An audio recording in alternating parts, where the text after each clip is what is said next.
네, 2011년 말에 대구의 한 중학생이 아파트 7층에서 투신을 했습니다. 가해자가 집에 올 수 있으니까 도어락 비번을 바꿔달라라는 게 마지막 부탁이었고, 아마 죽을 때까지 가해자를 좀 걱정했던 것 같습니다.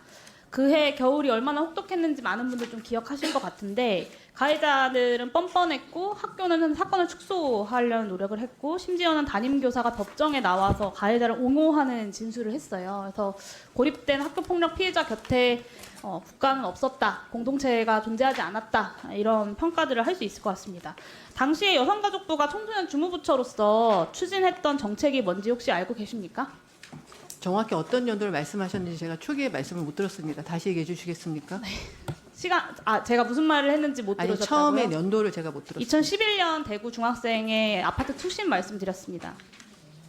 2011년에 우리가 뭐가 자료가 있나요? 네, 제가 말씀드릴게요. 117 학교폭력 신고센터 운영을 이거에 대한 대책으로 알겠습니다. 내놓았어요. 네, 사실은 이 사업 배경 117 질의가 나올 줄 알고 계셨을 것 같은데 알고 있는데 당황스럽네요. 연도가 2013년이어서 네, 여성가족부는 이 사건을 계기로 경찰청과 시도교육청과 합동을 해서 117 학교폭력 신고센터를 운영을 했습니다. 그리고 센터가 개설한 이후에 이 신고 건수가 계속해서 급증을 했어요.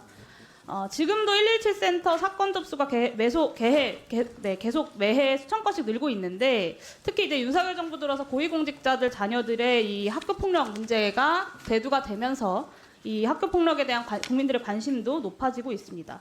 그런데 여성가족부가 유관부처 협의도 없이 117 센터 예산을 전액 삭감을 했어요. 여기에 대해서 경찰청도 업무 가중이 우려된다라는 좀 입장을 전해왔고요. 그리고 교육부 관계자들로부터는 일방적으로 통보하는 것은 무책임하다라는 의견이 있습니다.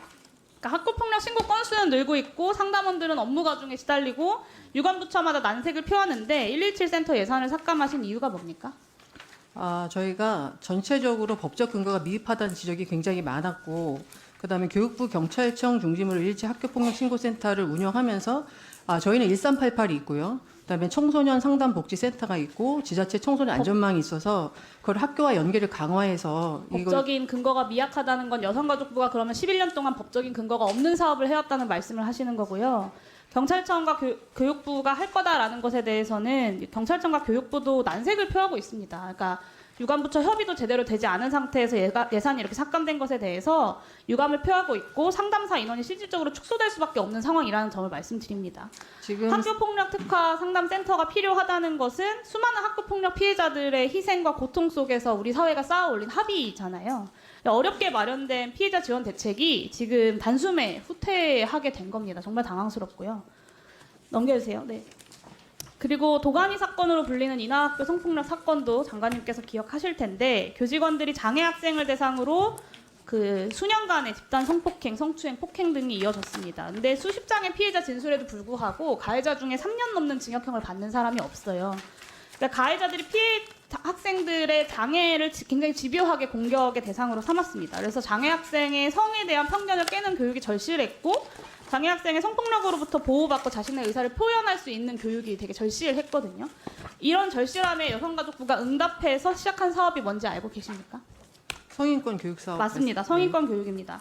이 다양한 장애 유형을 아우르는 국내 유일의 성교육이에요. 그러니까 안 돼요, 싫어요 이런 말만 반복하지 않고 장애 학생이 사랑과 폭력을 구분할 수 있는 실질적인 힘을 기르게 해주는 사업입니다.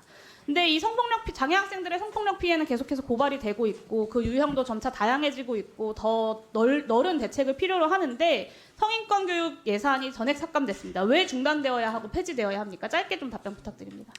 저희가 학교보건법에 따른 성교육이 있고요. 그다음에 성폭력 방지법에 따라서 폭력 예방 교육이 있기 때문에 각각 학교를 통해서 관련 교육을 할 수가 있습니다. 네, 그다음에 발달 장애인 성교육에 대한 부분은 저희가 복지부를 통해서 발달 장애인 지원법을 통해서 저희가 시도 발달 장애인 지원센터와 지원 운영기관에서 할 수 보건복지부의 있습니다. 발달 장애인 성교육은 모든 장애 유형을 폭넓게 다루지 못하고요. 그리고 성인권 교육 같은 경우는 성인지 관점을 반드시 포함해야 되기 때문에 여성가족부에서 10년간 추진해 온 겁니다.